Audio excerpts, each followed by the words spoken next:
Hey guys, and welcome back to my channel. My name is Ashley, and on here we like to talk about my trauma and turn it into advice or life lessons so you guys don't make the same things or the same mistakes that I did.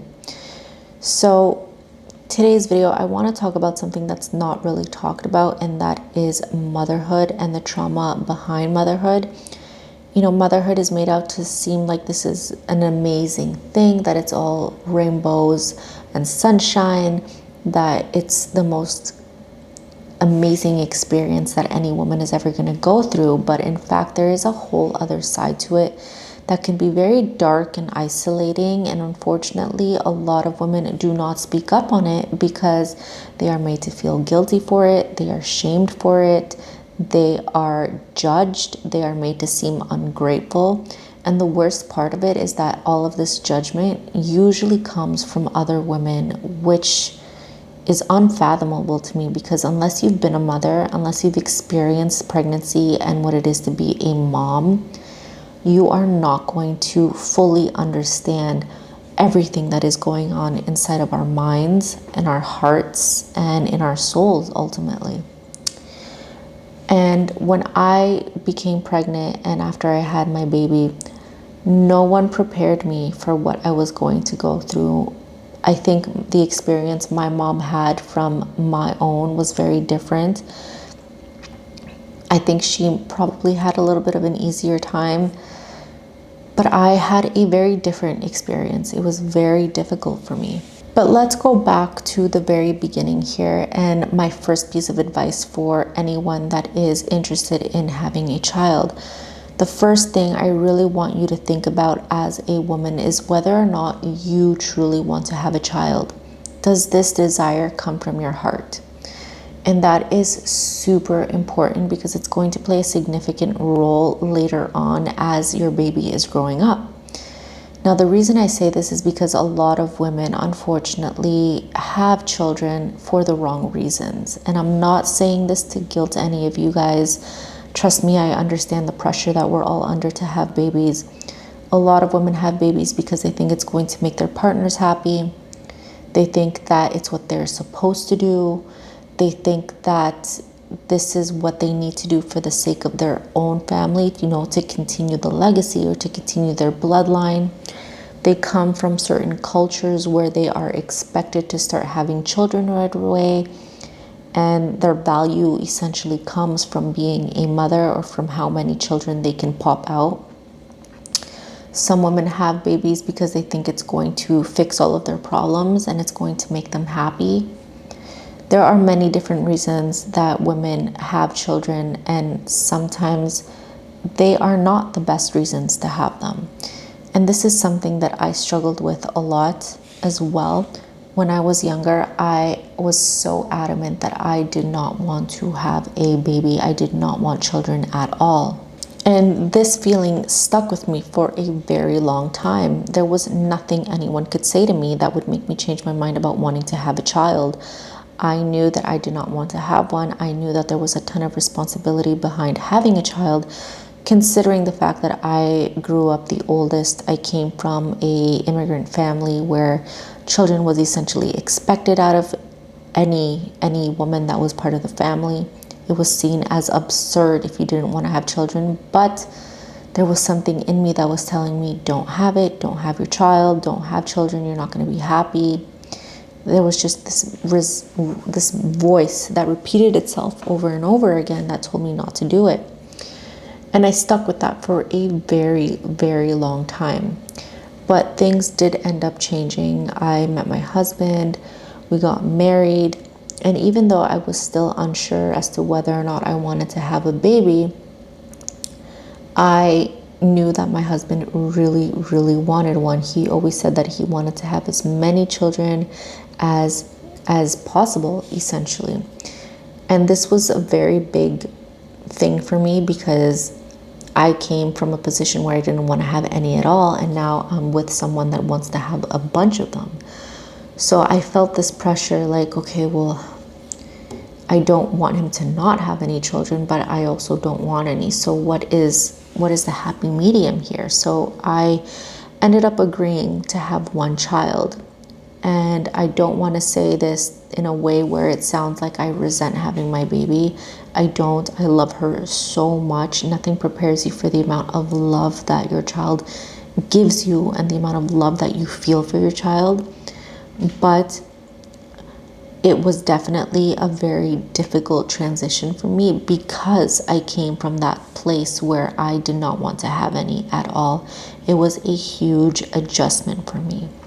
So that would be my first piece of advice for you, is to make sure that you are having a baby because you want to have a baby, not because somebody else wants you to, not because it's expected of you, or because you are doing it for the wrong reason.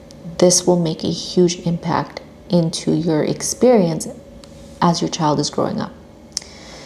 Now, when it comes to pregnancy, this is also something that I find a lot of women don't talk about, because in movies, in fairy tales, pregnancy is made to seem like it's this amazing time where you get to connect with your baby, with your pregnancy, with your husband, where you get a lot of friends and family that are coming forward to support you and celebrate this amazing time.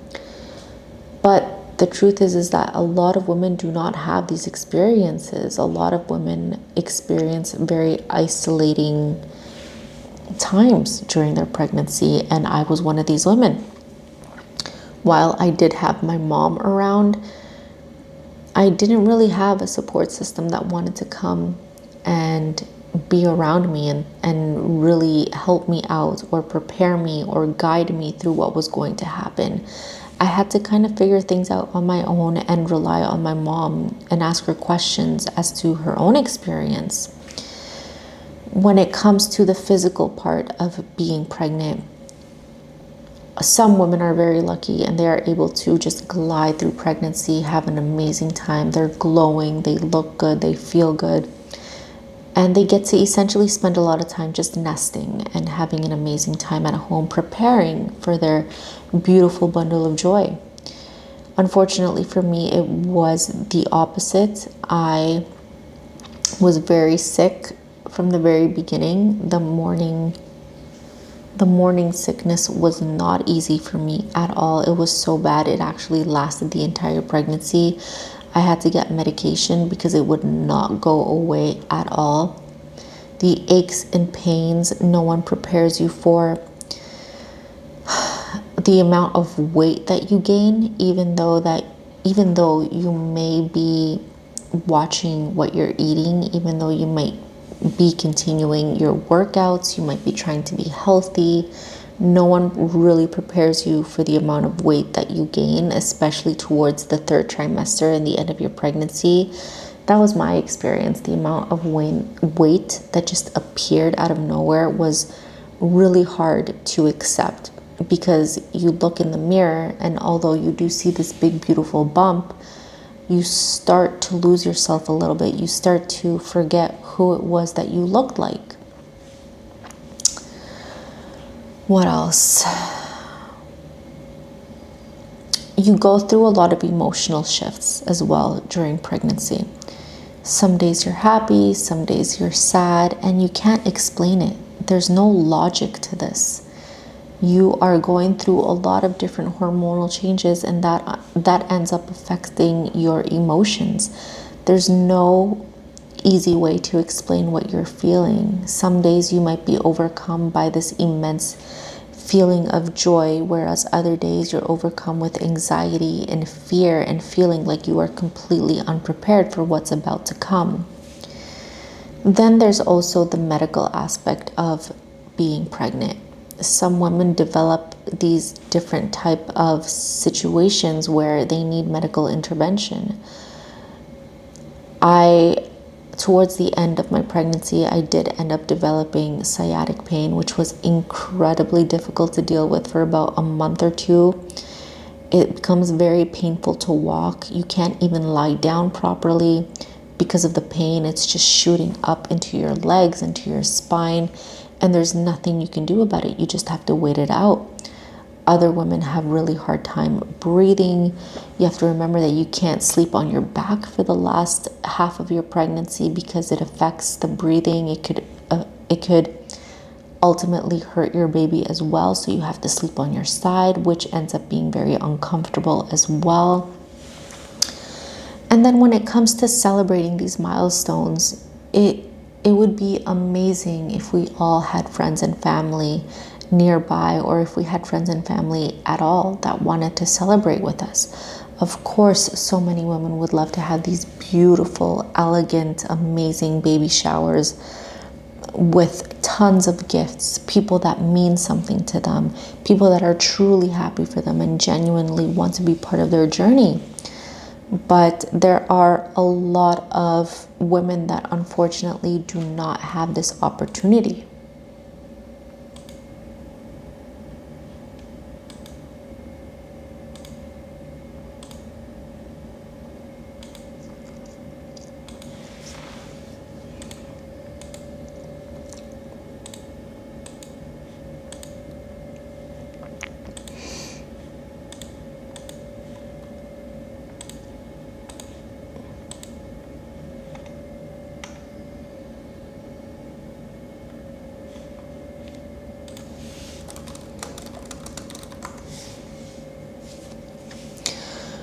And while I did have a nice baby shower, unfortunately, I did not have the baby shower that I wanted. And there were multiple reasons behind this.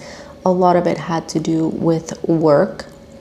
My husband, it was also, I don't want to say this in a way where it sounds selfish, but I wish I would have done the baby shower that I wanted. I would have done something much more intimate, something smaller, something more genuine. But it was also my husband's first baby, so we wanted to celebrate this baby shower together. And he really wanted to invite a lot of people from work, people that I did not know, people that I didn't feel comfortable around, and I didn't want to sound selfish and take that away from him. So I agreed. And while it was a big baby shower and we did get quite a lot of gifts, ultimately, I do regret having that shower because I did not know anyone. I ended up cooking a lot of the food that day.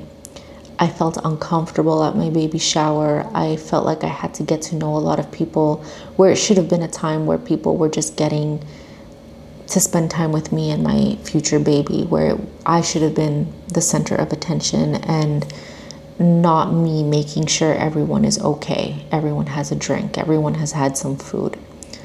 I just felt like I was someone attending another person's baby shower. And the worst part is that we don't even talk to these people anymore. There was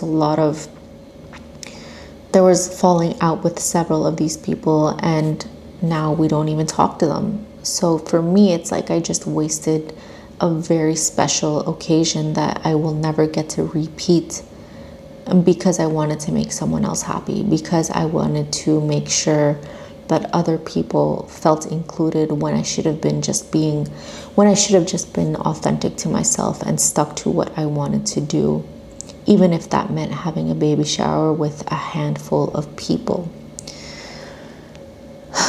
Now, when it comes to having your baby, no one prepares you for the shift that happens. You kind of think that you're still going to be able to be yourself, except you now have a baby, but it's not like that at all. You are no longer the old version of you. You kind of lose that person. And because the birth part happens so quickly, you don't have a lot of time to fully adjust. When you're pregnant, you're still yourself. You still get to do a lot of things. You still have free will. You still have that independence and autonomy. You're just pregnant. You're walking around with that baby inside of you. It doesn't hinder you the same way it does once the baby is here. But once the baby is out in the world and you are now fully responsible for this tiny human being, the pressure starts to climb. The pressure, you really start to feel it. And it's like all of these little things start getting taken away from you. You can't sleep anymore. You feel like you don't have enough time to eat. You definitely don't have enough time to spend on self-care. that completely went out the window for me. While I did take care of the essentials, like I was showering every day, I was taking care of my basic needs, anything that had to do with extra self-care that I was used to doing on a regular basis completely stopped because I no longer had the time. Your interests, your hobbies, you can no longer work. The sleep, I cannot mention the sleep more. It was all taken away from me at the same time. And I did not know how to adjust. I did not know how to cope with that. It was very, very difficult to feel like my entire identity was now no longer important. And the only thing that mattered was this tiny little baby. And I will say that because I was going through these drastic changes, I was not able to develop a bond with my baby right away. We all hear so much about this special bond that is immediately formed when our baby is born. And while it was a nice day, it was a special moment when I got to hold my baby for the first time, I was almost disassociating. I almost felt like a stranger in my body. I felt like I did not know this child. I all of a sudden was given this tiny baby that I needed to take care of, and I was freaking out. I was not the kind of person that instantly developed this bond. It took a lot of time. I would say it wasn't until my baby was about maybe 5 months that I really felt a close bond to her. And that was because I was with her 24/7. And during those 5 months was a very difficult time because I was learning to adjust from being me, from being able to spend time doing the things that I liked, from being able to do whatever I wanted to do whenever I wanted to do it, to now no longer having that freedom. And during that time, I became very resentful. I was very moody. I cried a lot. I was sad. I was angry. I felt lost. And because of all of those feelings, I then started to think about, how do I regain control? What am I going to do with my life? Is my independence over?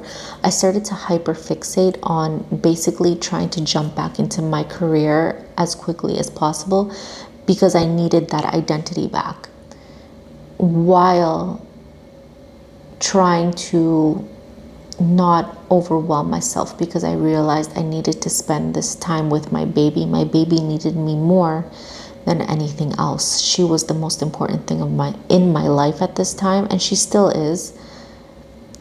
It was just really hard for me to get there. And I think that is something that a lot of women don't talk about because they don't want to be shamed. They don't want to feel like they are completely crazy. A lot of time their partners will not understand this giant shift that their wives are going through because they simply never will experience those hormonal changes. They will never understand what it's like to completely sacrifice your body to grow another human being. And then don't even get me started on your body and the changes that happen to you physically. After you give birth, you do not recognize yourself in the mirror anymore. You kind of go from having a little bit of this pregnancy glow to now feeling extremely bloated, to feeling like you are still pregnant even though you've given birth. You have all this extra weight. You have veins on your legs that you've never seen before. Some women develop really noticeable stretch marks. Some women lose a lot of hair. It's different for a lot of women. There's no one size fits all, but the physical changes that you go through are very dramatic. And I would say about 95% of women do not bounce back the way you think they do. It takes women a long time to lose that baby weight, even if they are working out every day, even if they are eating healthy and they're taking care of themselves. And that's if they have the time to do that. Because when you have a baby, all that extra time you used to have to go to the gym 2 hours a day, 5 days a week no longer exists. You're exhausted. Your baby needs you. You're sleep deprived. You're focusing on surviving, not necessarily thriving. And unfortunately, we have this expectation placed on us where we need to bounce back into our old bodies within 30 days. And that's just completely unrealistic. I was not expecting to gain as much weight as I did, but I definitely did not lose it all right away. And I'm still not entirely happy with where I'm at. I still have about 25 pounds to lose, and I'm 9 months out. And I've been trying to work out, I've been trying to eat well. And unfortunately, I'm just at a place where it's not coming off right now, likely because I'm still breastfeeding. And that's something that a lot of people, a lot of women are not told either. There's this belief that when you breastfeed, it burns so many calories that the baby weight just comes off. It supposedly melts off. Well, that's not true. I thought that was going to happen to me, and it did not do that. It's actually doing the opposite. My body is holding on to the fat. It's holding on to the extra weight because it needs it in order to produce enough breast milk for my baby.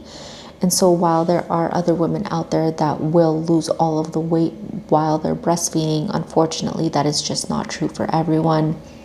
And it makes the physical changes a lot more difficult to accept.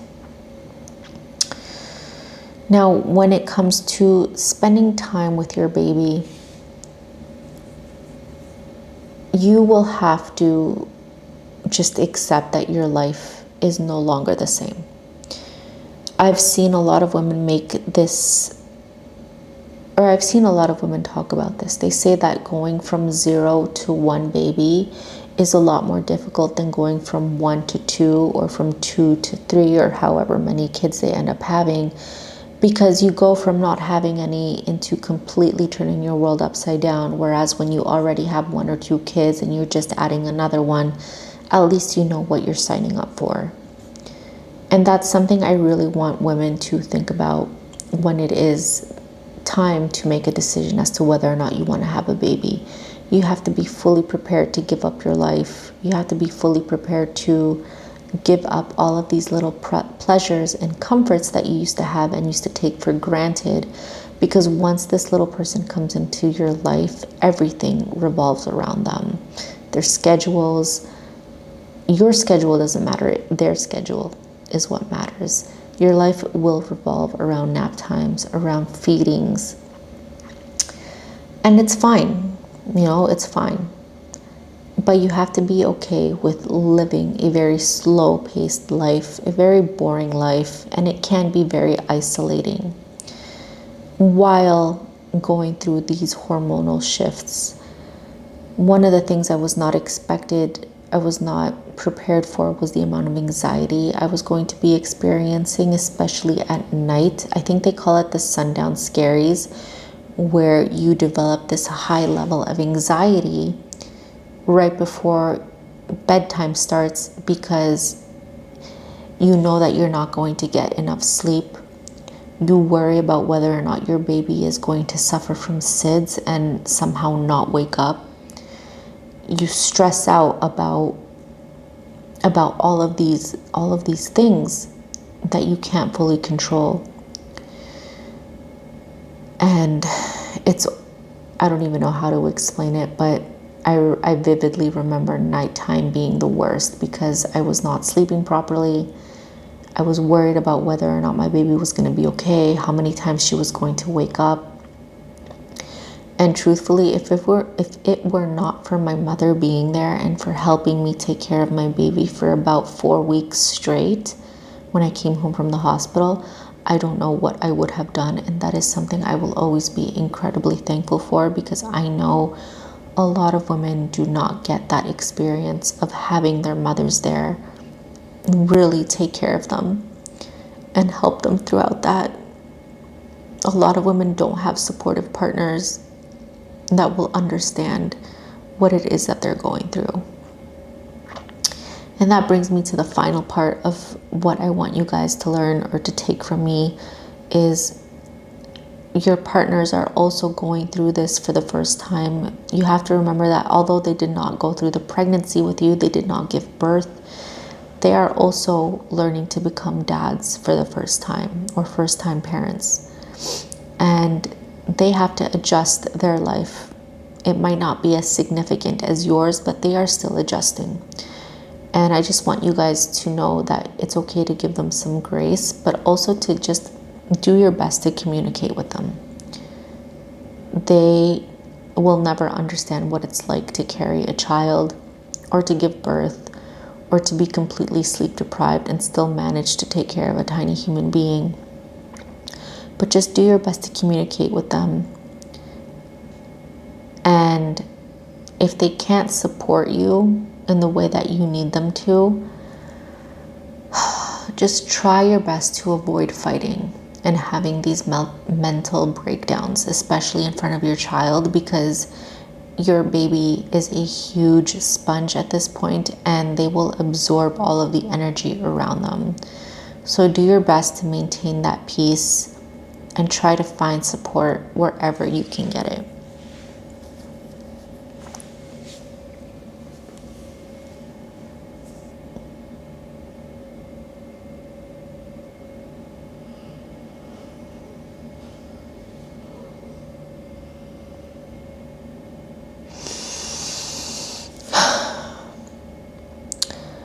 And yeah, I think that is it for today. I think those are a lot of lessons that I can share with you guys, a lot of things that are not necessarily talked about when it comes to becoming a mother for the first time. It's definitely a lot more difficult than everyone makes it seem.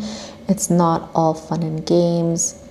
It's definitely not always a happy time. It's a huge adjustment, but just remember that it will pass. The hardest time was definitely the first 3 months, and then from 3 months to 6 months, it was a little easier. And after that 6-7 month mark, it definitely gets a lot easier. You have adjusted, your body has adjusted a little bit more. And by this point, you are now in a routine that is much easier and predictable to stick to. So take it from me. Have a baby if you think that is truly what you want. Don't do it for the wrong reasons. And just be prepared for a journey that is completely unpredictable. Alright guys, that is it for today's video. Let me know what you guys think. And I also now have a Substack where I get to write out my feelings and talk about different lessons as well. So if you're interested in that, I will put it in the description box below. Alright, until next time.